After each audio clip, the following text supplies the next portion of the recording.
Hello दोस्तों। आज हमारा टॉपिक है microsomal enzymes and non microsomal enzymes और रिएक्शन है हाफमैन एलिमिनेशन।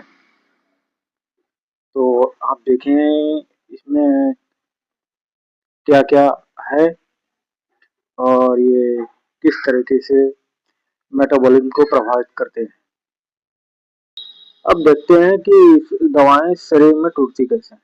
तो ज्यादातर दवाइयां जो है एंजाइम की मदद से मेटाबोलाइज होती है, लेकिन कुछ ही दवाएं वो एंजाइम इस्तेमाल करती हैं जो शरीर के नॉर्मल कामकाज यानी इंटरमीडिएट मेटाबॉलिज्म में लगे रहते हैं। फॉर एग्जाम्पल देख सकते हैं जैसे शराब, इसको अल्कोहल डिहाइड्रोजिनेज से तोड़ा जाता है। दूसरा एलोप्रिनॉल, इसको जेंथोन ऑक्सीडेज एंजाइम तोड़ता है।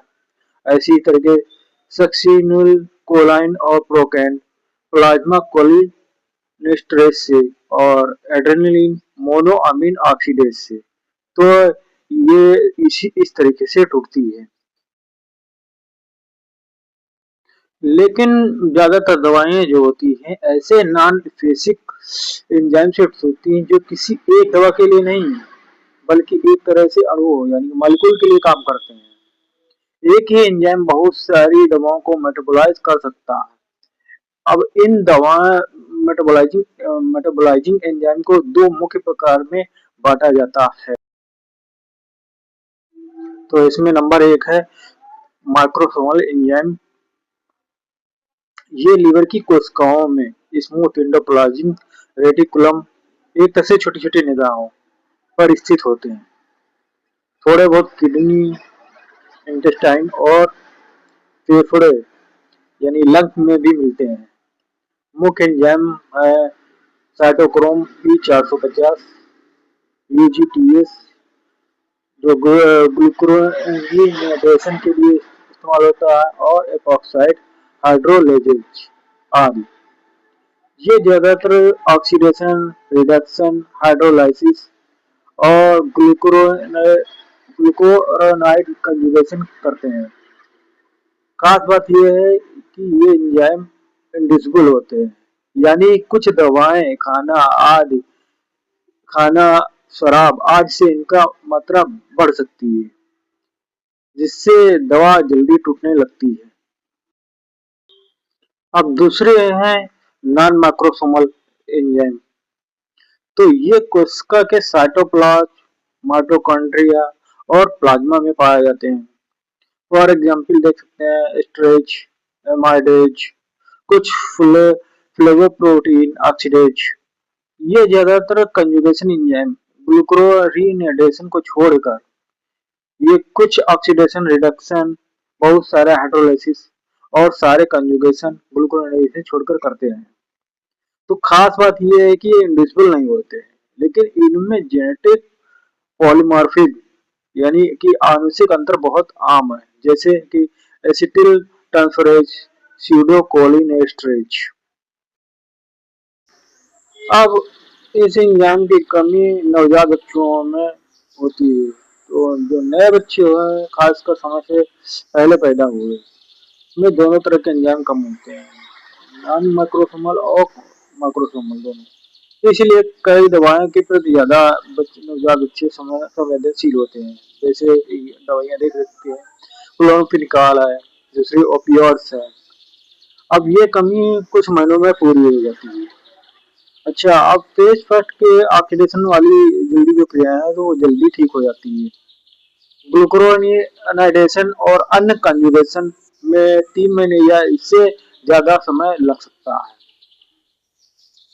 अब ये जो एंजाइम है ये कुछ कारणों से बदल भी सकते हैं।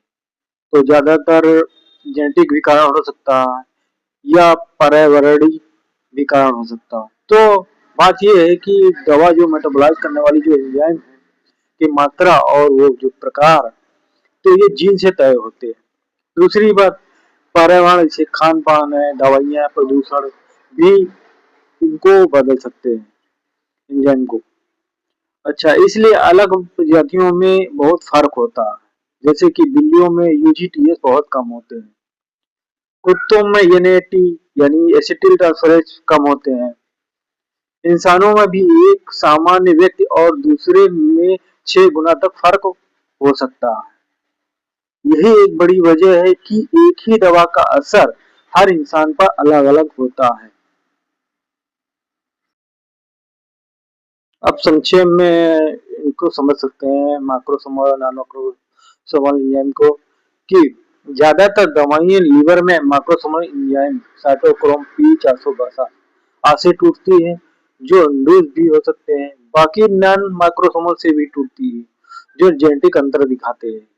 बच्चे और अलग-अलग लोग, जानवरों में यह सिस्टम अलग-अलग होता है, इसलिए दवा का असर भी अलग-अलग पड़ता है। अब नेक्स्ट है हाफमैन एलिमिनेशन। तो इसमें होता क्या है, शरीर के तरल पदार्थ जैसे खून, प्लाज्मा में कोई दवा खुद ब खुद स्पॉन्टेनियसली अपने अणु की रचना बदलकर निष्क्रिय हो जाती है। इससे कोई एंजाइम की जरूरत नहीं पड़ती है। फॉर एग्जाम्पल एट्राकोरियम। अब इस रिएक्शन में होता क्या है कि शरीर में ज्यादातर दवाइयां लीवर के एंजाइम या किडनी द्वारा तोड़ी जाती है, मेटाबॉलिज्म होता है उनका। लेकिन कुछ दवाएं ऐसी होती हैं जिनमें न किसी एंजाइम की मदद से सिर्फ शरीर के सामान्य पीएच और तापमान में खुद ब खुद टूट जाती है या अपना रूप बदल लेती है। इस प्रक्रिया को ही हाफमैन एलिमिनेशन कहते हैं। यह एक तरह की रासायनिक या केमिकल या फ्री अरेंजमेंट है जो दवा के अणु में होती है।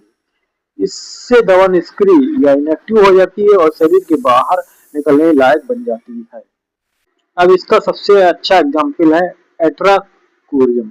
यह एक मसल रिलैक्सेंट दवा है जो ऑपरेशन के समय इस्तेमाल होती है, सांस की मशीन के साथ। तो होता क्या है, एट्राकोरियम शरीर में हाफमैन एलिमिनेशन से टूटती है। इसका फायदा ये होता है कि अगर किसी मरीज या लीवर या किडनी खराब हो, तब भी यह दवा सुरक्षित तरीके से शरीर से हट जाती है, क्योंकि यह एंजाइम पर निर्भर नहीं है। सरल शब्दों में हाफमैन एलिमिनेशन को इस तरह से समझ सकते हैं कि इसमें दवा खुद ब खुद टूट कर निष्क्रिय हो जाती है, जैसे कोई चीज टूट कर बेकार हो जाए। और उदाहरण के तौर पर एट्राकोरियम दवा शरीर के सामान्य वातावरण, पीएच और तापमान में खुद ब खुद टूटकर का असर उसका खत्म हो जाता है।